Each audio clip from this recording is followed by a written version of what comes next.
ജ്യോതിഷ ഹസ്തരേഖ സംബന്ധമായ ഈ എളിയ വീഡിയോയിലേക്ക് എല്ലാവർക്കും സ്വാഗതം. ഇന്ന് പറയാൻ പോകുന്നത് ഈ പറയുന്ന ഒരു ദിവസം ഈ പറയുന്ന കാര്യം ഭദ്രകാളി അമ്മയ്ക്ക് സമർപ്പിച്ചാൽ ഏതു കാര്യവും ഭദ്രകാളി അമ്മ മനസ്സിൽ ഉദ്ദേശിക്കുന്ന കാര്യം നടത്തി തരും. എത്ര തടസ്സമുള്ള കാര്യവും എത്ര പ്രതിസന്ധിയുള്ള കാര്യവും എത്ര നടക്കാത്ത കാര്യവും നിങ്ങൾക്ക് ന്യായമായിട്ട് സത്യസന്ധമായിട്ട് നിങ്ങൾക്ക് കിട്ടേണ്ടതാണെങ്കിൽ അത് അമ്മ അതിന് തടസ്സപ്പെട്ട് നിൽക്കുകയാണെങ്കിൽ അതമ്മ സാധിച്ചു തരും. അങ്ങനെയുള്ള ഒരു രഹസ്യ വിദ്യയാണ് പറയുന്നത്. ഇത് മുഴുവൻ നിങ്ങൾ അറിയണം. കാരണം ഇത് ഒരുപാട് നടക്കാത്ത കാര്യങ്ങൾ പലരും ഇങ്ങനെ നേടിയെടുത്തിട്ടുണ്ട്. അപ്പോൾ അതെങ്ങനെയാണ് ചെയ്യേണ്ടത്, ഏത് ദിവസമാണ് ചെയ്യേണ്ടത്, ഏത് രീതിയാണ് ചെയ്യേണ്ടത് എന്നെല്ലാം ഞാൻ പറയുന്നുണ്ട്. അത് വിശദമായിട്ട് കേട്ട് മനസ്സിലാക്കിയിട്ട് ശരിയായിട്ട് ചെയ്താൽ ആ ബലമുണ്ടാകും. അപ്പോൾ അതിനെക്കുറിച്ച് വിശദമായിട്ട് പറയുന്നുണ്ട്. നിങ്ങൾ വീഡിയോ മുഴുവൻ കാണാൻ ശ്രമിക്കുക. നിങ്ങളുടെ ജീവിതത്തിൽ ഏത് കാര്യവും നേടിയെടുക്കാം ഭദ്രകാളി അമ്മയ്ക്ക് ഈ ഒരു കാര്യം ചെയ്താൽ.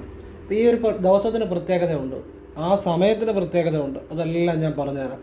സമർപ്പിക്കുന്ന കാര്യത്തിന് പ്രത്യേകതയുണ്ട്. എല്ലാം ലളിതമായ കാര്യങ്ങളെ ഞാൻ പറയത്തുള്ളൂ. ഏതൊരു സാധാരണക്കാരനും ചെയ്യാവുന്ന കാര്യങ്ങളാണ് ഞാൻ പറയത്തുള്ളൂ. എന്നാൽ അത് ചെയ്താലാണ് ജീവിതത്തിൽ യഥാർത്ഥത്തിലുള്ള മാറ്റങ്ങൾ ഉണ്ടാകുന്നത്. അത്തരം കാര്യങ്ങളാണ്. അപ്പോൾ നിങ്ങൾ വീഡിയോ ആദ്യമായിട്ടാണ് കാണുന്നതെങ്കിൽ നിങ്ങൾക്ക് ഇഷ്ടപ്പെട്ടെങ്കിൽ സബ്സ്ക്രൈബ് ചെയ്യുക, ലൈക്ക് ചെയ്യുക, നല്ല നല്ല ആളുകളിലേക്ക് ഷെയർ ചെയ്യുക. അതോടൊപ്പം ഞാൻ എല്ലാ ദിവസവും വൈകിട്ട് 8 മണിക്ക് തന്നെ വീഡിയോ പോസ്റ്റ് ചെയ്യും. അല്ലെങ്കിൽ കൂടിപ്പോയ 8:15 അല്ലെങ്കിൽ 8:20 അതിനുള്ളിൽ മിക്കവാറും 8 മണിക്ക് തന്നെ പോസ്റ്റ് ചെയ്യും. അപ്പോൾ നിങ്ങൾ ഈ ചാനലിൽ കയറി നോക്കിയാൽ വീഡിയോ കാണാം, ആവശ്യമുള്ളവർ കാണുക. എല്ലാം ഇതുപോലെയുള്ള നല്ല കാര്യങ്ങൾ മാത്രമാണ് പറയുന്നത്. അത് ഒരുപാട് ആളുകളുടെ ജീവിതം മാറ്റിയ കാര്യങ്ങളാണ്, അല്ലാതെ വെറുതെ ഉള്ള കാര്യങ്ങളൊന്നും ഞാൻ പറയാറില്ല. ആവശ്യമുണ്ടെങ്കിൽ പ്രയോജനപ്പെടുത്തുക. ഇനിയും നിങ്ങൾക്ക് ഒരു കാര്യം കൂടെ പറഞ്ഞിട്ട് വീഡിയോയിലേക്ക് വരുവാണ്. നേരിട്ട് കൺസൾട്ടിങ് ഇല്ല, വാട്സപ്പ് വഴി മാത്രമേ ഉള്ളൂ. കാരണം വാട്സപ്പ് വഴിയുള്ള തന്നെ സമയത്തിന് കൊടുക്കാൻ പറ്റുന്നില്ല. ഞാൻ കുറച്ച് വർക്കുകൾ മാത്രമേ എടുക്കുന്നുള്ളൂ. എനിക്ക് തൃപ്തിയാകുന്ന രീതിയിൽ ചെയ്യുന്നു കൊടുക്കുന്നത്. അത് ആദ്യമേ പറയും. ക്ഷേത്രത്തിലേക്കുള്ള നല്ല കാര്യങ്ങളും ഭാഗ്യസംഖ്യ, ഭാഗ്യനിറം, വിളിക്കേണ്ട ദേവത, ഒരു വ്യക്തിക്ക് വേണ്ട കാര്യങ്ങൾ എവറിത്തിങ് അതാണ് പറഞ്ഞു കൊടുക്കുന്നത്. അപ്പോൾ അത് തന്നെ സമയത്ത് കൊടുക്കാൻ പറ്റുന്നില്ല. അതുകൊണ്ടാണ് നേരിട്ട് കൺസൾട്ടിങ് ഇല്ലാത്തത്. നേരിട്ട് വരരുതേ, വന്നാൽ വെറുതെ പോകേണ്ടി വരും. ഞാൻ അതുകൊണ്ടാണ് എല്ലാ വീഡിയോയിലും പറയുന്നത്. അപ്പോൾ എൻ്റെ ഭാഗത്ത് ഞാൻ ശരിയായിട്ട് സത്യസന്ധമായിട്ട് പറയുന്നുണ്ട്. പിന്നെ നിങ്ങളുടെ ഇഷ്ടത്തിന് വന്നാൽ നിങ്ങൾ തിരിച്ചു പോകേണ്ടി വരും. അത് അങ്ങനെ ഉണ്ടാകാതിരിക്കാനാണ് ദൂരെ നിന്നൊക്കെ വന്ന് ഈ പറയുന്നത്. ഞാൻ സത്യസന്ധമായിട്ട് തന്നെ പറയുന്നത്. കാണാൻ പറ്റത്തില്ല, ഞാൻ വർക്കിലായിരിക്കും. എനിക്ക് ആ ഒരാളുടെ വർക്ക് അത് ഓരോ ദിവസവും ഓരോരുത്തരുടെ അതിങ്ങനെ ബുക്കിംഗ് ആണ്. അത് അത് മാത്രമാണ് ഞാൻ ചെയ്യുന്നത്. അല്ലാതെ അതിൻ്റെ ഇടയ്ക്ക് വേറൊരു കാര്യത്തിന് പോകത്തില്ല. പിന്നെ ഫോൺ വിളിച്ചാൽ കിട്ടത്തില്ല, സാഹചര്യം പറഞ്ഞതേ ഉള്ളൂ. ഓരോ വീഡിയോയിലും പറയുന്നത് പുതിയതായിട്ട് കാണുന്നവരുണ്ടായിരിക്കും, അതിനുവേണ്ടിയാണ് പറയുന്നത്. അപ്പോൾ ഇനി വിഷയത്തിലേക്ക് വരികയാണ്. ശിവോഹം. രാവിലെ കറുത്തവാവിൻ്റെ അന്ന് രാവിലെ നിങ്ങൾ അടുത്തുള്ള ഭദ്രകാളി ക്ഷേത്രത്തിൽ പോവുക. അവിടെ പോയി ചുമന്ന പട്ട്, ഒരു ചുമന്ന പട്ട്, അത് നമ്മുടെ ജൗളിക്കടയിൽ നിന്ന് മേടിക്കാൻ കിട്ടും. ചുമന്ന പട്ടും 10 രൂപയുടെ എള്ളെണ്ണ, ഇത് രണ്ടും കൂടെ കൂട്ടിപ്പിടിച്ച് രാവിലെ 6-നും 6:15 ഇടയിൽ, കൃത്യമായിട്ട് പറഞ്ഞാൽ 6-നും 6:14 ഇടയിൽ രാവിലെ. ഈ സമയത്തിനൊക്കെ ചില പ്രാധാന്യങ്ങളുണ്ട്, അത് ചില കാര്യങ്ങളൊക്കെ ഉണ്ട്. നിങ്ങൾക്ക് ഇപ്പോൾ ഈ പറയുന്നത് മനസ്സിലാക്കുക. രാവിലെ 6-നും 6:14 ഇടയിൽ ഈ ഭദ്രകാളി അമ്മയുടെ നടയ്ക്ക് നിന്ന് അടുത്തുള്ള ഭദ്രകാളി ക്ഷേത്രത്തിൽ കറുത്തവാവിൻ്റെ അന്ന് രാവിലെ 6-നും 6:14 ഇടയ്ക്ക് ഭദ്രകാളി അമ്മയുടെ നടയ്ക്ക് മുന്നേ നിന്നത് ഈ ചുമന്ന പട്ടും അതിൽ ഒരു 10 രൂപയുടെ എള്ളെണ്ണയും, ഇത് രണ്ടും മാത്രം മതി. കയ്യിൽ പിടിച്ച് നിങ്ങൾക്ക് വേണ്ട ഒരു കാര്യം അത് വ്യക്തമായിട്ട് ഭദ്രകാളി അമ്മയോട് മനസ്സുകൊണ്ട് കരഞ്ഞപേക്ഷിക്കുക. ഭദ്രകാളി അമ്മയുടെയും ശിവൻ്റെയും മുന്നിൽ എപ്പോഴും കരഞ്ഞപേക്ഷിക്കണം. അപ്പം മനസ്സുകൊണ്ട് കരഞ്ഞപേക്ഷിക്കുക. അതിൻ്റെ രഹസ്യം ഞാൻ പറഞ്ഞുതരാം. അപ്പം കരഞ്ഞപേക്ഷിച്ച് ഒരു കാര്യം പറയാവുള്ളൂ, അത് വ്യക്തമായിട്ട് പറയണം. കരഞ്ഞപേക്ഷിച്ച് നടക്കി വെക്കുക. പിന്നെ അതിനെക്കുറിച്ച് ചിന്തിക്കരുത്. പിന്നെ അതിനെക്കുറിച്ച് ചിന്തിക്കാൻ പാടില്ല, മറന്നേക്കണം. അങ്ങനെ ഒരുപാട് കാര്യങ്ങൾ, പലരുടെയും നടക്കാത്ത കാര്യങ്ങൾ നമ്മൾ നടത്തി കൊടുത്തിട്ടുണ്ട്. എന്ത് കാര്യമായിക്കോട്ടെ. ഇതൊരു ഒരു രഹസ്യ വിദ്യയാണ്. ഈ കറുത്തവാവിന് ഭദ്രകാളിക്ക് വഴിപാട് ചെയ്താൽ പെട്ടെന്ന് ജീവിതത്തിൽ മാറ്റം വരും. നിങ്ങൾക്ക് പിതൃപ്രീതി ഉണ്ടാകും. അമ്മ നടക്കാത്ത കാര്യങ്ങൾ നടത്തി തരും. അമ്മയ്ക്ക് വിശേഷപ്പെട്ട അനുഗ്രഹങ്ങൾ, ശ്രദ്ധിച്ച് കേട്ടോണം, വിശേഷപ്പെട്ട അനുഗ്രഹങ്ങൾ കറുത്തവാവിൻ്റെ അന്ന് ഭദ്രകാളി അമ്മയെ വിളിക്കുന്ന ഭക്തന് കൊടുക്കും. രഹസ്യമാണ് പറഞ്ഞു തരുന്നത്. ഇതുപോലെ ആരും പറഞ്ഞു തരത്തില്ല. നിങ്ങൾ എവിടെ വേണേലും കയറി നോക്കൂ. കറുത്തവാവിൻ്റെ അന്ന് ഇനി ബാക്കി മുഴുവൻ പറയുന്നുണ്ട്, മുഴുവൻ കേൾക്കണം കേട്ടോ. കറുത്തവാവിനന്ന് ഭദ്രകാളിയെ വിളിക്കുന്നവർക്ക് ഭദ്രകാളി വിശേഷപ്പെട്ട അനുഗ്രഹങ്ങൾ കൊടുക്കും, സംശയം വേണ്ട. ഇനിയും എന്തുകൊണ്ടാണ് ഭദ്രകാളിയുടെ മുന്നിൽ മനസ്സുകൊണ്ട് കരഞ്ഞു പ്രാർത്ഥിക്കണമെന്ന് പറയുന്നത്? അപ്പോൾ കരയുമ്പോൾ നമ്മൾ ആത്മാർത്ഥമായിട്ടായിരിക്കും എപ്പോഴും, അല്ലേ? കരയുമ്പോൾ നമുക്ക് കോമഡിയോ ഒന്നും ഫാൻസി വരത്തില്ല. കരയുമ്പോൾ ഒരു ആത്മാർത്ഥമായിട്ട് ഉള്ളിൽ നിന്ന് വരുന്നൊരു വികാരമാണ് ഈ കരച്ചിൽ. അപ്പോൾ ആ കരച്ചിലോടുകൂടി ഉള്ളിൻ്റെ ഉള്ളിൽ നിന്ന് വരുന്ന ആത്മാർത്ഥമായ ഒരു വികാരത്തോടു കൂടി ആ ദേവീ സ്മരണ ഉണ്ടാകുമ്പോൾ നിങ്ങളുടെ മനസ്സിലേക്ക് പെട്ടെന്ന് ദേവിയുടെ അനുഗ്രഹം, ആ ചൈതന്യം, ആ ബോധം, ദേവിയുടെ കൃപ നിങ്ങളിലേക്ക് പെട്ടെന്ന് അത് കടന്നു വരുമെന്നുള്ളത് അതിൻ്റെ രഹസ്യം. അതുകൊണ്ടാണ് ശിവൻ്റെ മുന്നിൽ അങ്ങനെ തന്നെയാണ്, കരഞ്ഞു പ്രാർത്ഥിക്കണം. അപ്പം പെട്ടെന്ന് ആ ഭദ്രകാളി ശിവനും പെട്ടെന്ന് അനുഗ്രഹിക്കുന്ന ഒരു ആ ദേവനും ദേവതയുമാണ്. കാരണം ഭയങ്കര പവറാണ്. അപ്പോൾ അത് നിങ്ങൾ കരഞ്ഞ് പ്രാർത്ഥിക്കുമ്പോൾ പെട്ടെന്ന് നിങ്ങളിലേക്ക് അനുഗ്രഹം വരും. അതാണ് അതിൻ്റെ അകത്ത് രഹസ്യം. ഞാൻ പലപ്പോഴും പറഞ്ഞിട്ടുണ്ട്, ശിവന് 11 ദിവസം അടുപ്പിച്ച് കുളിച്ച് നിർമ്മാല്യം തൊഴുത് കരഞ്ഞ് പ്രാർത്ഥിച്ചാൽ ഏത് കാര്യം നടത്തി തരുമെന്നാണ്. അങ്ങനെ ഒരുപാട് അനുഭവമുണ്ട്. അത് പഴയ വീഡിയോ പറഞ്ഞിട്ടുണ്ട്. ഇതുപോലെ തന്നെയാണ് കറുത്തവാവിനന്ന് ഭദ്രകാളിക്ക് ഇതുപോലെ ചുമന്ന പട്ടും 10 രൂപയുടെ എള്ളെണ്ണയും കൂട്ടിപ്പിടിച്ച് കരഞ്ഞ് പ്രാർത്ഥിച്ച് നടക്കി വെക്കുക. രാവിലെ 6-നും 6:14-നും ഇടയിൽ വെച്ച് കഴിഞ്ഞാൽ അതിനെക്കുറിച്ച് ചിന്തിക്കരുത്. വെക്കുമ്പം നിങ്ങൾക്ക് വേണ്ട ഒരു കാര്യം വ്യക്തമായിട്ട് മനസ്സുകൊണ്ട് കരഞ്ഞ് പ്രാർത്ഥിച്ച് വെക്കണം. നിങ്ങളുടെ ആത്മാർത്ഥത പൂർണ്ണമാണെങ്കിൽ, നിങ്ങളുടെ വിശ്വാസം പൂർണ്ണമാണെങ്കിൽ, നിങ്ങളുടെ സമർപ്പണം പൂർണ്ണമാണെങ്കിൽ എന്തും ഭദ്രകാളി നടത്തി തന്നിരിക്കും. അപ്പോൾ അത് വെച്ച് കഴിഞ്ഞ് പിന്നെ അതിനെക്കുറിച്ച് ചിന്തിക്കരുത്. അതെപ്പോഴും ശ്രദ്ധിച്ചോണം. ചിന്തിച്ചാൽ പോയി. വെച്ച് കഴിഞ്ഞു ഭദ്രകാളി അമ്മ, അത് നമ്മൾ ഭദ്രകാളി അമ്മയെ ഏൽപ്പിച്ച് കഴിഞ്ഞാൽ അമ്മ നോക്കിക്കോളും. പിന്നെ അത് ചിന്തിച്ചാൽ അമ്മയെ സംശയമുള്ളതുകൊണ്ടാണ്. അങ്ങനെ സംശയത്തോടുകൂടി എന്ത് ചെയ്താലും ഫലം ഉണ്ടാകത്തില്ല. അപ്പോൾ ഇത് നിങ്ങൾക്ക് എന്ത് കാര്യവും നേടിയെടുക്കാം. നല്ല കാര്യങ്ങൾ നേടിയെടുക്കുന്ന കാര്യമാണ് പറയുന്നത് കേട്ടോ. അല്ലാതെ ഒരാൾക്കൂട്ട് പാര വെക്കുന്ന കാര്യമോ, ഒരുത്തിൻ്റെ കട കൂട്ടിക്കുന്ന കാര്യമോ, ഒരുത്തിന് ദോഷം ചെയ്യുന്ന കാര്യമോ ഒന്നും ഒരിക്കലും ചെയ്യാൻ പാടില്ല. അങ്ങനെയുള്ള കാര്യങ്ങൾ ഞാൻ പറയത്തുമില്ല. ഞാൻ പറയുന്ന എല്ലാ കാര്യങ്ങളും നിങ്ങളുടെ ഉയർച്ചയ്ക്ക് വേണ്ടി, നിങ്ങൾക്ക് ന്യായമായി കിട്ടാൻ തടസ്സപ്പെട്ട കാര്യങ്ങൾ കിട്ടാൻ വേണ്ടി, നിങ്ങളുടെ കഴിവിൻ്റെ ഏറ്റവും പരമാവധി ഉയർച്ചയിലെത്തി ഏറ്റവും ഐശ്വര്യത്തോടെയും സമ്പത്തോടെയും സമാധാനത്തോടെയും ജീവിക്കാൻ വേണ്ടി അവനവൻ്റെ ഉയർച്ചയ്ക്ക് വേണ്ടിയുള്ള കാര്യങ്ങളാണ് ഞാൻ മുഴുവൻ പറയുന്നത്. ഞാൻ അത്തരം കാര്യങ്ങളെ പറയാറുള്ളൂ. കാരണം ഞാൻ ശിവവിദ്യ എന്ന ആളാണ്. ക്രിയായോഗ കുണ്ടലിനി പ്രാണായാമം ഗുരുവിൽ നിന്ന് സ്വീകരിച്ചതാണ്. അപ്പോൾ നമ്മൾ ആ നന്മയുടെ, ആ ശിവൻ്റെ ആ വഴിയാണ്. അപ്പോൾ അങ്ങനെയുള്ള കാര്യങ്ങളെ പറയാറുള്ളൂ. അപ്പോൾ അത് അങ്ങനെ പ്രയോജനപ്പെടുത്തുക. ഇനിയും പറയുന്ന കാര്യം, ഇന്നലെ വാട്സപ്പിൽ ഒരു മെസ്സേജ് കണ്ടു. ആ മെസ്സേജിനകത്ത് ഒരു വലിയ പാരഗ്രാഫായിട്ട് എഴുതിയിട്ടിരിക്കുക. അത് കുറേ ഉണ്ട്. അപ്പം ഞാനതിൻ്റെ ഒരു പ്രസക്ത ഭാഗങ്ങൾ എനിക്ക് മനസ്സിലായത് ഞാൻ പറയാം. അപ്പം നിങ്ങൾക്ക് പ്രയോജനം ചെയ്യും. അതുകൊണ്ടാണ്. അപ്പോൾ അവർ പറയുന്നത് അവരുടെ ജീവിതം വലിയ ദുരിതത്തിലായിരുന്നു. ഒരുപാട് പ്രശ്നങ്ങളുണ്ട്. അത് വലിയ പാരഗ്രാഫാണ്. വായിച്ചു കഴിഞ്ഞാൽ നമുക്ക് തന്നെ വിഷമം തോന്നും. ഒരുപാട് ദുരിതങ്ങൾ, ആരും സഹായിക്കാനില്ലാത്ത അവസ്ഥ, സാമ്പത്തിക ദുരിതങ്ങൾ, മറ്റു മാർഗങ്ങളില്ല, ഗതികെട്ട അവസ്ഥ, ഒറ്റ വാക്കി പറഞ്ഞാൽ. അപ്പോൾ അങ്ങനെയൊക്കെ ആയിരുന്നു. അപ്പോഴാണ് എൻ്റെ ഒരു വീഡിയോ കണ്ടത്. അതിൻ്റെ അകത്ത് ഗണപതിക്ക് മൂടപ്പം വഴിപാട് കൊടുക്കുന്ന ഒരു വീഡിയോ ഉണ്ട്. നിങ്ങൾ സ്ഥിരം കാണുന്നവരാണെങ്കിൽ നിങ്ങൾക്കതറിയായിരിക്കും. അപ്പോൾ അത് കണ്ട് അവരെ ആ ഒരു കാര്യം, മൂടപ്പം വഴിപാട് നേർന്നു അവർക്ക് ഒരു ഓഫറിംഗ് ലെറ്റർ ജോലിയുടെ അതിൻ്റെ ഒരു ഇതുകൂടെ ഇതിനകത്ത് ഇട്ടിട്ടുണ്ട് എന്ന് തോന്നുന്നു, PDF ആയിട്ട്. അത് കിട്ടി, ജോലിക്കുള്ള ഓഫറിംഗ് ലെറ്റർ കിട്ടി. അത് പിന്നെ വേറെ ഒരു കാര്യത്തിന് എന്തോ ചെറിയ തടസ്സമായിട്ട് കുറേ നാളിങ്ങനെ തടസ്സപ്പെട്ട് നിന്നു. അപ്പോൾ അതിന് ഞാനൊരു വീഡിയോ പറഞ്ഞിട്ടുണ്ട്, 1 രൂപ നാണയം ഭദ്രകാളിക്ക് വെക്കേണ്ട വിദ്യ. അത് ചെയ്തു. അത് കഴിഞ്ഞ് അതിൻ്റെ പിറ്റേ ദിവസം തന്നെ തടസ്സം മാറി. അതിൻ്റെ അവർക്ക് വന്നേണ്ട ലെറ്ററോ അത് ഏതാണ്ട് ഇട്ടിട്ടുണ്ട്. അപ്പോൾ ഇത് ഞാൻ മനസ്സിലാക്കിയ കാര്യം പറയുന്നത്. വലിയ പാരഗ്രാഫാണ്. മൊത്തം ഞാൻ സൂക്ഷ്മമായിട്ട് വായിച്ചൊന്നുമില്ല. എനിക്ക് മനസ്സിലായ കാര്യമാണ് പറയുന്നത്. അപ്പോൾ അത് അവരുടെ ജീവിതത്തിൽ വലിയ മാറ്റം വരുത്തിയ 2 കാര്യങ്ങളാണ്. ഒന്ന് ആ ജോലി, പിന്നെ ഒരു തടസ്സപ്പെട്ടു നിന്ന കാര്യം. അപ്പോൾ ഇത് രണ്ടും ഞാൻ ഈ നാവ് കൊണ്ട് പറഞ്ഞു കൊടുത്ത് ചെയ്ത കാര്യമാണ് വീഡിയോയിൽ. അപ്പോൾ അവരുടെ ജീവിതത്തിൽ വലിയൊരു മാറ്റമാണ്. ഒരുപാട് നന്ദി പറഞ്ഞുകൊണ്ടാണ് വാട്സപ്പ് ഇട്ടിരിക്കുന്നത്. അതെന്തുകൊണ്ടാണെന്നറിയാം. ഞാൻ ഈ ഒരുപാട് ജീവിതങ്ങൾ മാറിയ, ഞാൻ തന്നെ പറഞ്ഞു കൊടുത്ത് മാറിയ കാര്യങ്ങളാണ് നിങ്ങൾക്ക് പറഞ്ഞു തരുന്നത്. അതുകൊണ്ടാണ് അത് ഫലം ഉണ്ടാകുന്നത്. അല്ലാതെ വെറുതെ ഉള്ള കാര്യങ്ങൾ ഇന്നേ അവരെൻ്റെ വീഡിയോ പറഞ്ഞിട്ടില്ല. ഞാൻ തന്നെ ഒരുപാട് ആളുകൾക്ക് പറഞ്ഞു കൊടുത്ത് അത് അവരുടെ ജീവിതത്തിൽ മാറിയ കാര്യങ്ങളാണ് നിങ്ങൾക്ക് പറഞ്ഞു തരുന്നത്. അത് തീർച്ചയായിട്ടും നിങ്ങൾ അതുപോലെ ചെയ്താൽ നിങ്ങൾക്ക് മാറ്റം വരും. അതിനകത്ത് യാതൊരു സംശയവും വേണ്ട. അല്ലെ ആർക്കും മാറ്റം വരത്തില്ല. അത് ഫലം ഉണ്ടായതാണ്. അപ്പോൾ അത് മാറുവാണെങ്കിൽ നിങ്ങൾക്കും അതുപോലെ ചെയ്താൽ പരമാവധി ചെയ്യേണ്ട രീതി ഞാൻ വിശദീകരിച്ച് വരുന്നുണ്ട്. ഇനിയും ഞാൻ ഇത്ര വിശദമായിട്ട് പറഞ്ഞു തരുന്നതുകൊണ്ടാണ് നിങ്ങൾക്ക് പ്രയോജനപ്പെടുന്നത്. ഞാൻ ഒരു കാര്യം പറയുമ്പം കാര്യകാരണ അടിസ്ഥാനത്തിൽ എന്തു ചെയ്യണം, ഏത് ദിവസം ചെയ്യണം, എപ്പോൾ ചെയ്യണം, അതിൻ്റെ പുറകിലുള്ള രഹസ്യം, ആ വിദ്യയുടെ പുറകിലുള്ള രഹസ്യം, ഇത്രയും കാര്യം പറയുന്നതുകൊണ്ട് നിങ്ങൾക്ക് പ്രയോജനം ചെയ്യുന്നത്. അല്ലെ അത് അത്രയും പ്രയോജനം ചെയ്യത്തില്ല. ചുമ്മാ ഒരു കാര്യം ചെയ്യാൻ പറഞ്ഞാൽ അത്രയും ഗുണം ചെയ്യത്തില്ല. നിങ്ങൾക്കറിയാം അത് എന്തിനു വേണ്ടിയാണ് ചെയ്യുന്നത്. അത് ചെയ്യുമ്പോഴേ ഓരോ കാര്യങ്ങൾ എന്തിനു വേണ്ടി ചെയ്യുന്നു. ഇപ്പം ഞാൻ ഭദ്രകാളിക്ക് കരഞ്ഞ് പ്രാർത്ഥിക്കണമെന്ന് പറഞ്ഞു. അതിന് പുറകിലുള്ള രഹസ്യം ഞാൻ പറഞ്ഞു തന്നു. കരയുമ്പോഴാണ് നമ്മൾ ആത്മാർത്ഥമായിട്ട് നമ്മുടെ ഉള്ളിലെ ആ മനസ്സിൽ നിന്ന് നമ്മുടെ ആ വികാരം വെളിയിലോട്ട് വരികയാണ്. കരയുമ്പോഴെപ്പോഴും ശരിയായിട്ട് കരയുമ്പോഴെപ്പോഴും ഏറ്റവും ആത്മാർത്ഥമാണ്.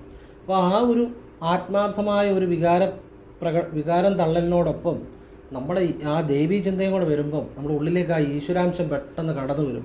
അതാണ് എൻ്റെ രഹസ്യം. ഇങ്ങനെ ഓരോന്നിനെയും കാരണം പറഞ്ഞാൽ പോകുന്നത്. അല്ല ചുമ്മാ ഒരു കാര്യം ചെയ്യാൻ ഞാൻ പറയത്തില്ല. അതിൻ്റെ പുറകെ ഒരു യുക്തി കാണും, ഒരു ശാസ്ത്രം കാണും, അതിൻ്റെ പുറകെ ഒരു കാര്യകാരണം കാണും, അതിൻ്റേതായ ഒരു ശാസ്ത്രം കാണും, അതിൻ്റെ പുറകെ ഒരു യുക്തി കാണും, അതിനൊരു റീസൺ കാണും, അതിനൊരു കോസ് ആൻഡ് എഫക്റ്റ് കാണും. ഇതെല്ലാം നിങ്ങളോട് പറഞ്ഞ് ഞാൻ പോകുന്നത്.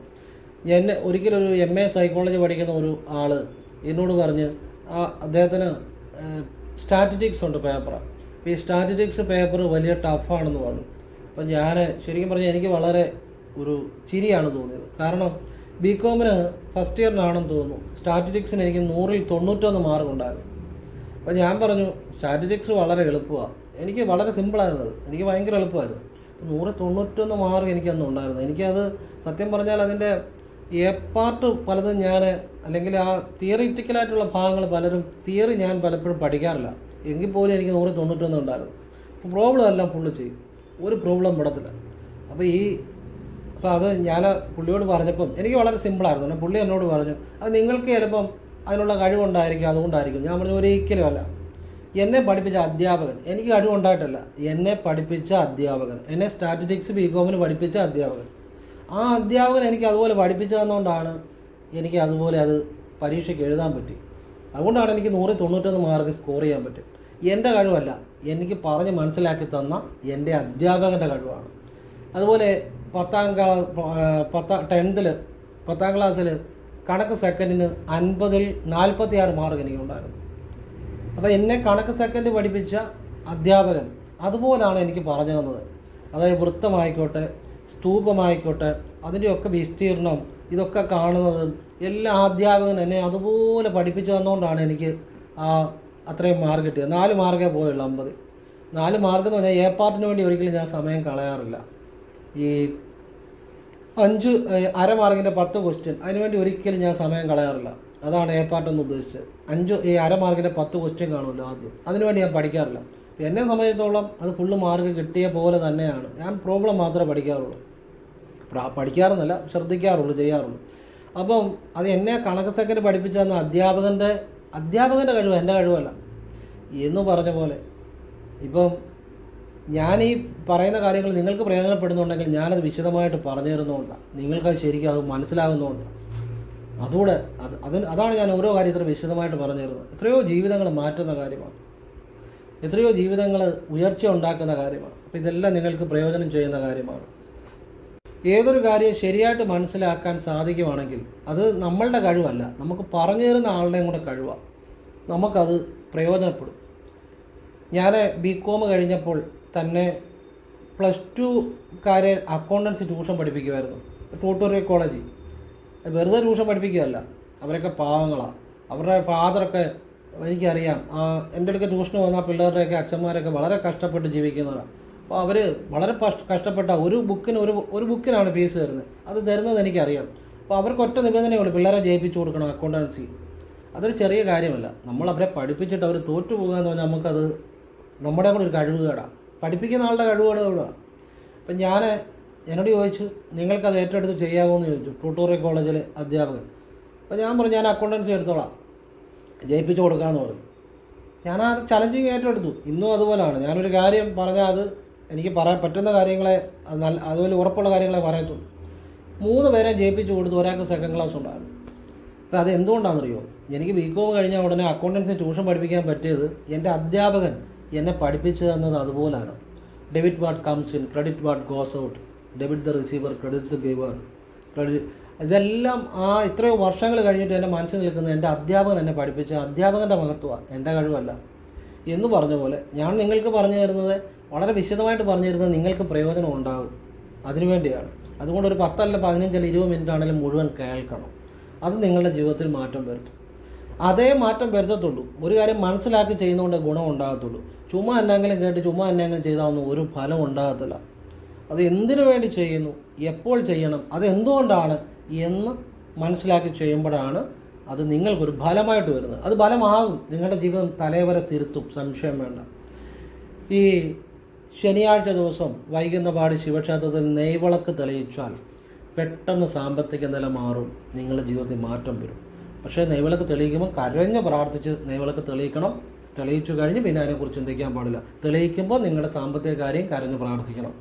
അതുപോലെ തന്നെയാണ് നിങ്ങൾക്ക് പെട്ടെന്നൊരു സാമ്പത്തിക പ്രതിസന്ധി വന്നു, അപ്പം വലിയ സാമ്പത്തിക പ്രതിസന്ധിയാണ്. അപ്പോൾ ചില കോൺട്രാക്ടർമാർക്കൊക്കെ ഞാനത് പറഞ്ഞു കൊടുത്തിട്ടുണ്ട്, അവർക്ക് പ്രയോജനം ചെയ്തിട്ടുണ്ട്. അതായത് ശനിയാഴ്ച വൈകിട്ട് അയ്യപ്പന് നെയ്വിളക്കും നീരാഞ്ജനവും സമർപ്പിച്ച് പ്രാർത്ഥിച്ചാൽ മതി. കരഞ്ഞ് പ്രാർത്ഥിക്കണം എന്ന് വെച്ചാൽ ആത്മാർത്ഥമായിട്ട് പ്രാർത്ഥിക്കണം. അതോടൊപ്പം പ്രാർത്ഥിച്ച് കഴിഞ്ഞ് പിന്നെ അതിനെക്കുറിച്ച് ചിന്തിക്കരുത്. അങ്ങനെ ചെയ്തവർക്ക് സാമ്പത്തിക സഹായങ്ങൾ അല്ലെങ്കിൽ ഒരു മാർഗം അയ്യപ്പസ്വാമി കാണിച്ചു കൊടുത്തിട്ടുണ്ട്. അപ്പോൾ ഇത് രണ്ടിലേതെങ്കിലും മാർഗം നിങ്ങളുടെ ആവശ്യം പോലെ നിങ്ങൾക്ക് പ്രയോജനപ്പെടുത്താം. ഞാനൊരു വഴി പറഞ്ഞു തന്നേ ഉള്ളൂ. വഴി പറഞ്ഞു തരാനേ നമുക്ക് പറ്റത്തുള്ളൂ. പിന്നെ ചെയ്യേണ്ടത് ഒക്കെ അവനവൻ്റെ ഭാഗമാണ്. ശരിയായിട്ട് ചെയ്താൽ ബലം ഉണ്ടാകും, ശരിയായിട്ട് ചെയ്തില്ലേ ബലം ഉണ്ടാകത്തില്ല. നമ്മളിപ്പോൾ ഒരു വാഴയ്ക്കാണേലും വളമിടുന്നു, ഏറ്റവും കൂടിയ വളം കൊണ്ട് വാഴയുടെ ചോട്ടിൽ കൊണ്ടിട്ടാൽ വാഴ അളിഞ്ഞു പോകും. പക്ഷേ വാഴയുടെ ചോട്ടിൽ നിന്ന് അല്പം അകത്തി ആ വളം ഇടുകയാണെങ്കിൽ ആ വാഴയ്ക്ക് അത് പിടിക്കും. വളമിട്ടെന്ന് പറഞ്ഞിട്ട് കാര്യമില്ല, എങ്ങനെ വളമിടുന്നു എന്നനുസരിച്ചിരിക്കുവാനും ഫലം ഉണ്ടാകുന്നു. അപ്പോൾ ഓരോ കാര്യവും അത് എങ്ങനെ ചെയ്യുന്നു എന്നനുസരിച്ചാണ് ഫലം ഉണ്ടാകുന്നത്. അതുകൊണ്ട് നിങ്ങൾ അത് ചെയ്യുന്ന ഒരു വഴി, ഒരു കാര്യം അറിഞ്ഞാൽ പോരാ, ചെയ്യുന്ന രീതിയും കൂടെ മനസ്സിലാക്കി ചെയ്യേണ്ട രീതി ചെയ്താൽ ബലം ഉണ്ടാവും. അല്ലാതെ വെറുതെ ചെയ്താൽ ഒരു ബലം ഉണ്ടാകാത്ത സമയം കളയാന്നുള്ളൂ. അങ്ങനെ നല്ലതായിട്ട് ചെയ്യാൻ വേണ്ടിയാണ് ഞാൻ ഇത്രയും വിശദീകരിക്കുന്നത്. ഞാൻ ഈ കഴിഞ്ഞ ദിവസം എൻ്റെ ഒരു അനിയൻ്റെ വണ്ടിയിൽ, ഒരു ആക്റ്റീവയിൽ ഞങ്ങൾ രണ്ടുപേരൂടെ വേറൊരു സ്ഥലത്ത് പോയിട്ട് ഇങ്ങോട്ട് വരുമ്പം എൻ്റെ മുന്നിൽ കൂടെ ഒരു 2 പിള്ളേരുണ്ടെന്ന് തോന്നുന്നു. അവരൊരു മിന്നായം പോലെ ഈ വണ്ടി ഇങ്ങനെ ചെത്തിച്ച് പാളിച്ച് പോയി. പിന്നെ അവരെ കണ്ടുപോലുമില്ല. ഒരു ബസ് വരുമായിരുന്നു ഫ്രണ്ടിൽ കൂടെ. അപ്പോൾ ഏതായാലും ഒന്നും പറ്റിയില്ല. പിന്നെ മിന്നായം പോലെ വണ്ടി അങ്ങ് പാളിച്ച് കൊച്ചു പിള്ളേരാണ്. കൊച്ചു പിള്ളേരെന്ന് പറഞ്ഞാൽ ചെറുപ്പക്കാരാണ്. +2 കോളേജിലൊക്കെ പഠിക്കുന്ന പ്രായം കാണത്തുള്ളായിരിക്കും. ഇന്നിപ്പോൾ ഞാൻ അമ്പലത്തിൽ പോയിട്ട് ഇങ്ങോട്ട് വരുമ്പോൾ എൻ്റെ മുന്നിൽ കൂടെ റോഡിൽ കൂടെ ഒരുത്തൻ, അത് 2 പേരുണ്ടെന്ന്, വണ്ടി പാളിച്ച്, ഈ വണ്ടി ഈ ബസ്സൊക്കെ വരുമ്പോൾ എൻ്റെ സൈഡിൽ കൂടെ പാളിച്ച് പോവുക ഭയങ്കര സ്പീഡിൽ. അപ്പോൾ ഞാൻ ചിന്തിച്ച ഒരു കാര്യമുണ്ട്. ഈ പിള്ളേരാണേലും ഈ പിള്ളേർക്ക് അവരെ പ്രതീക്ഷിച്ചിരിക്കുന്ന ഒരു കുടുംബമാണ്. അവരെ ഇത്രയും വളർത്തി പഠിപ്പിച്ച് ത്യാഗം ചെയ്ത ഒരു മാതാപിതാക്കളുണ്ട്. അവരെന്തുമാത്രം കഷ്ടപ്പെട്ടായിരിക്കും ഈ കുട്ടികളെ വളർത്തി ഇത്രയും പഠിപ്പിച്ച്. ചിലപ്പോൾ ഇവനൊക്കെ നല്ലൊരു ജോലി കിട്ടേണ്ട സമയമൊക്കെ ആയിരിക്കും, ചിലപ്പോൾ ജോലിയും കാണും. അങ്ങനെ ജീവിതത്തിൽ എത്രയോ വർഷങ്ങൾ കഷ്ടപ്പെട്ട് വളർത്തി പഠിപ്പിച്ചുകൊണ്ട് ഒരു നിമിഷത്തെ ആവേശം കൊണ്ട് അതൊക്കെ നശിപ്പിക്കുക എന്ന് പറഞ്ഞാൽ വളരെ, ഇപ്പം ഇങ്ങനെ ഒരു 100 തവണ പോകുമ്പോൾ ചിലപ്പോൾ അപകടം പറ്റിയെന്ന് വരത്തില്ല, ഇങ്ങനെ പാളിച്ച് പോകുമ്പോൾ. പക്ഷെ ഒരു 1000 തവണ പോകുമ്പോൾ ഒരു തവണയെങ്കിലും അപകടം പറ്റാൻ സാധ്യത കൂടുതലാണ്. അവിടെയാണ് പ്രശ്നം വരുന്നത്. പല തവണ പോയി കഴിയുമ്പോൾ ആത്മവിശ്വാസം കൂടും. അങ്ങനെ ആയിക്കഴിയുമ്പോൾ ചിലപ്പോൾ ഒരു തവണ ഇത് ഒരു പണി പാളാം. അവിടെയാണ് ഇതിൻ്റെ കളി. പലർക്കും പറ്റുന്ന ഒരു അബദ്ധത. നമ്മൾ പലതവണ ചെയ്യുമ്പോൾ ഒരു കാര്യം ചിലപ്പം പ്രശ്നം കാണത്തില്ല, പക്ഷേ കൂടുതൽ തവണ ചെയ്യുമ്പോൾ നമുക്കത് മിസ്റ്റേക്ക് ഉണ്ടാകാൻ സാധ്യത കൂടുതലാണ്. ആത്മവിശ്വാസം കൂടുമ്പോൾ ഒരു കുഴപ്പമില്ല, ഓവർ കോൺഫിഡൻസ്. അത് ഏറ്റവും വലിയ അപകടകാരിയാണ്.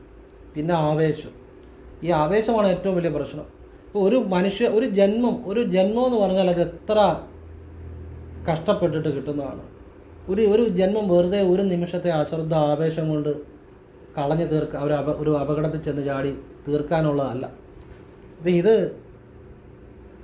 ഞാൻ ചിന്തിച്ച കാര്യമാണ് പിള്ളേരിങ്ങനെ പോകുന്ന കണ്ടപ്പോൾ. പക്ഷേ ഇവരെ നമുക്ക് കാണാൻ പോലും പറ്റില്ല.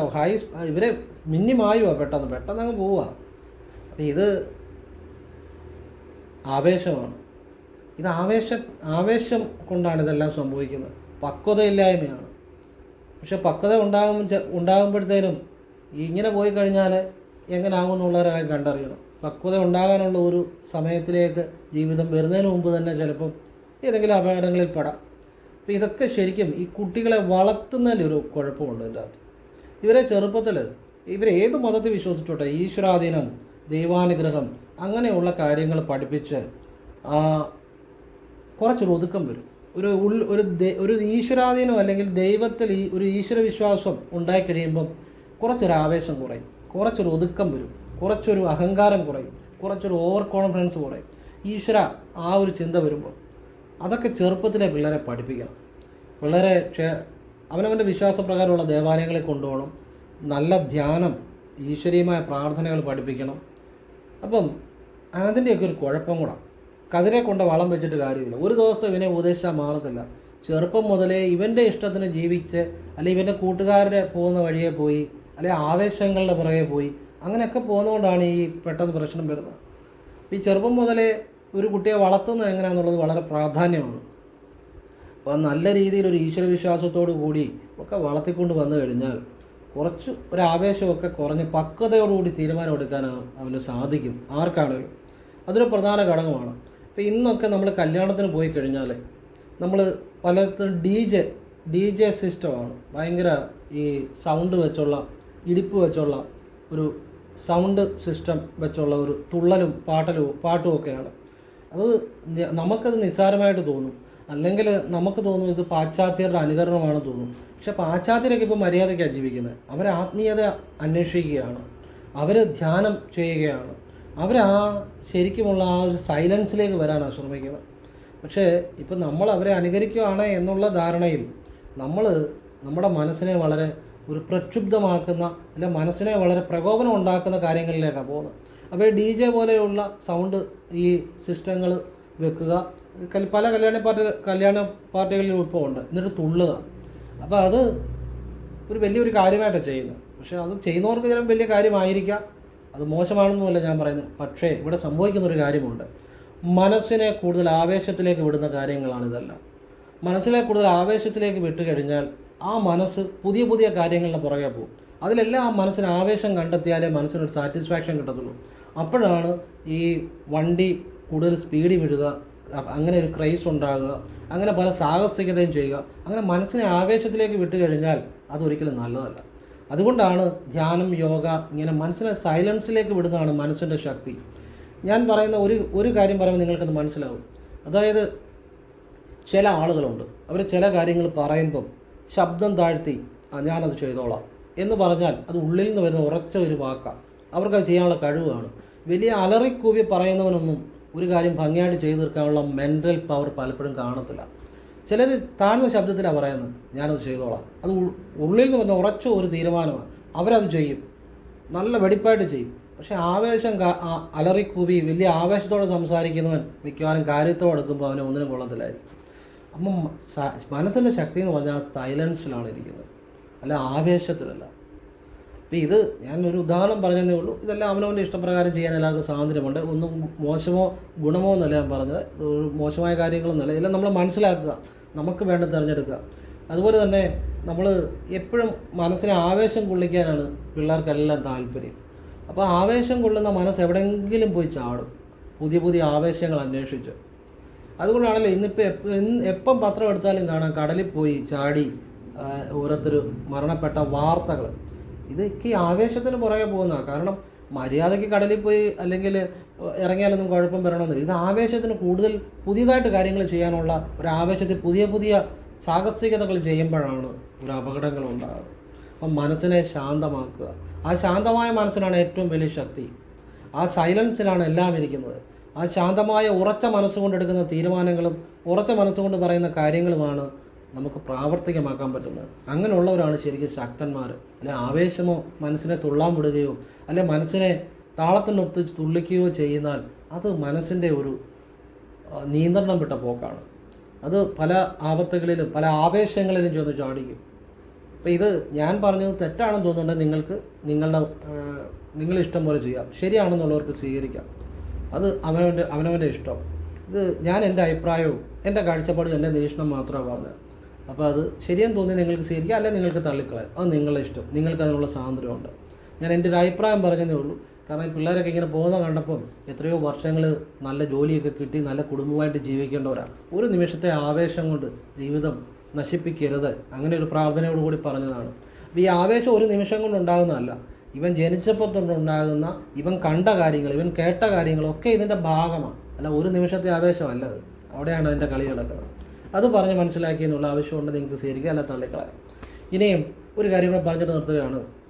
ഞാൻ വീഡിയോയിൽ ആമമോതിരത്തെക്കുറിച്ച് പറഞ്ഞായിരുന്നു. ആമമോതിരം, എൻ്റെ കയ്യിൽ കിടക്കുന്ന ഈ ആമമോതിരം അല്ലേ, ഇതിപ്പം വലത് കൈ നടുവിരലല്ലേ ഇടണ്ട, പുരുഷന്മാർക്കും സ്ത്രീകൾക്കും. എൻ്റെ വലത് കൈ നടുവിരൽ തന്നെയാണ്, പക്ഷേ നിങ്ങൾ വീഡിയോ കാണുമ്പോൾ ഇടത് കൈയായിട്ട് തോന്നും. അത് വീഡിയോയിൽ അങ്ങനെ വരുന്നതാണ്. അപ്പം ഇത് മുകളിലോട്ട് ആമയുടെ തല വരണം, അങ്ങനെയായിരുന്നു. അപ്പോൾ ഇത് ഞാൻ പലർക്കും പറഞ്ഞു കൊടുത്തു. അപ്പോൾ ഇത് ചിലർക്ക് പ്രയോജനം ഉണ്ടാകാം, ചിലർക്ക് പ്രയോജനം ഉണ്ടാകത്തില്ല. അതിൻ്റെ കാര്യം എന്താണെന്നറിയാം. ഇന്ന് ഇപ്പം ഞാൻ ഈ ആമമോതിരം പറഞ്ഞിട്ട് ഒരു വ്യക്തിക്ക് ഭയങ്കരമായ ഉയർച്ചയുണ്ടായി. ഒരുപാട് സാമ്പത്തികം വന്നു, വർക്കുകൾ വന്നു. പലർക്കും അങ്ങനെ വന്നു, എന്നാൽ ചിലർക്ക് വരാത്തവരും കാണും. അതിൻ്റെ കാര്യം എന്നാണെന്നറിയോ, അത് വിശ്വാസത്തോടെ അത് ചെയ്യാഞ്ഞിട്ടാണ്. ആമമോതിരം എന്ന് പറഞ്ഞാൽ ഭഗവാൻ നാരായണൻ്റെ ആ കൂർമ്മ അവതാരത്തെ ആ ഒരു സ്മരണയോടുകൂടി ഓം നമോ നാരായണായ, ഓം കൃഷ്ണായ നമ അതൊക്കെ ജപിച്ച് ആ വിശ്വാസത്തോടെ ധരിച്ചാൽ അത് ബലമുണ്ടാകും. വിശ്വാസം ഇല്ലെന്നുണ്ടെങ്കിൽ അത് സാധാരണ ഒരു മോതിരം ധരിക്കുന്ന പോലെ ഉള്ളൂ, അതിനകത്ത് വലിയ എഫക്റ്റ് ഉണ്ടാകത്തില്ല.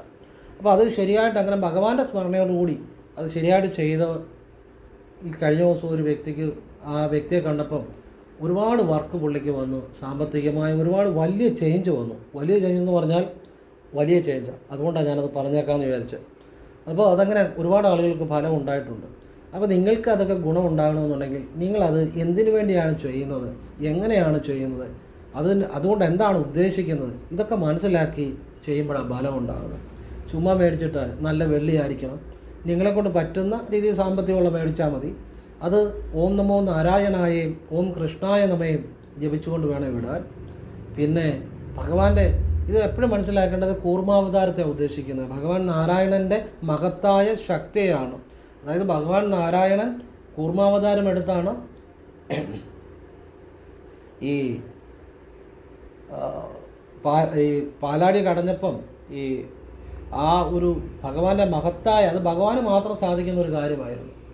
അപ്പം ഭഗവാന്റെ മഹത്തായ ഒരു ശക്തി അതിലുണ്ട്, ആ ഒരു ശക്തിയുടെ ഒരു സൂചനയാണ് എന്ന രീതിയിൽ അത് ചെയ്യുമ്പോഴാണ് ബലം ഉണ്ടാകുന്നത്. അല്ലെ സാധാരണ ഒരു മോതിരം മേടിച്ചിടുന്ന പോലെ ഉള്ളൂ അല്ലേ, അതിനായിട്ട് വ്യത്യാസമുണ്ട്. അപ്പം അതിൻ്റെ പ്രാധാന്യം മനസ്സിലാക്കി അത് ചെയ്യുമ്പോഴാണ് അത് ബലം ഉണ്ടാകുന്നത്. ഓരോ കാര്യം അതുപോലെയാണ്, അല്ലെ ചുമ്മാ ഒന്നും ചെയ്തിട്ട് കാര്യമില്ല. ഇപ്പം എനിക്ക് എൻ്റെ ഗുരുനാഥൻ ക്രിയാകുണ്ടലിനെ പ്രാണായാമം ഉപദേശിച്ച് തന്നപ്പോൾ ചുമ്മാ ശ്വാസം എടുത്തിട്ട് അങ്ങ് വിടുക എന്ന് ഞാൻ അങ്ങനെ പറഞ്ഞിരുന്നെങ്കിൽ എനിക്ക് നമുക്കത് ഫലമാകുമോ? ശ്വാസം എടുക്കുമ്പോൾ ഓരോ ചക്രത്തിലും ഇന്ന കാര്യം നീ സങ്കല്പിക്കണം, ആ സങ്കല്പത്തോടു കൂടി അത് ചെയ്യണം എന്ന് പറയുമ്പോഴാണ് ആ സങ്കല്പം യാഥാർത്ഥ്യമായി തീർന്നത്. അപ്പോൾ അവിടെ ആ കാര്യം മനസ്സിലാക്കി ചെയ്യണം. ഏത് കാര്യം വെറുതെ ചെയ്താൽ ഒരു കാര്യം ഫലം ഉണ്ടാകത്തില്ല. അതിപ്പോൾ അതുകൊണ്ടാണ് ക്രിയാകുണ്ടലിൽ പ്രാണായാമം ചെയ്യുന്ന എല്ലാവർക്കും ആ ഈശ്വരാനുഭവം ഉണ്ടാകണമെന്നില്ല. എന്ന് വെച്ചാൽ ആ വിദ്യ തെറ്റാണെന്നതിൻ്റെ അർത്ഥമില്ല. അത് ശരിയായിട്ട് ചെയ്യുന്നവർക്ക് ഫലം ഉണ്ടാകും. അതുപോലെയാണ് ഏത് കാര്യമാണ്, ഒരു വഴിപാടാണേലും ഒരു പ്രാർത്ഥനയാണേലും ശരിയായിട്ട് ചെയ്യുന്നവർക്ക് ഫലം ഉണ്ടാകും. അതാണ് ശരിയായിട്ട് ചെയ്യണമെങ്കിൽ ശരിയായിട്ട് മനസ്സിലാക്കണം. ശരിയായിട്ട് മനസ്സിലാക്കി വിശ്വാസത്തോടെ ഒരു കാര്യം ചെയ്തു കഴിഞ്ഞ് പിന്നെ അതിനെക്കുറിച്ച് ചിന്തിക്കരുത്. അതാണ് വിശ്വാസം എന്ന് പറയുന്നത്. അങ്ങനെ ചെയ്യുമ്പോഴാണ് ഫലം ഉണ്ടാകുന്നത്. മാർക്കണ്ഡേയൻ്റെ വിശ്വാസം ഉണ്ടാകണം. മാർക്കണ്ഡേയൻ്റെ മരണത്തിൽ പോലും ശിവനെ തള്ളി പറഞ്ഞില്ല. ശിവനെ ഉറച്ച വിശ്വാസമായിരുന്നു. അങ്ങനെയുള്ള വിശ്വാസവും വേണ്ട. ആ വിശ്വാസത്തിന് മുന്നിൽ എന്തും കീഴടങ്ങും. എല്ലാവരും ഈശ്വരൻ അനുഗ്രഹിക്കട്ടെ. ഓം കൃഷ്ണായ നമഃ. ശിവോഹം.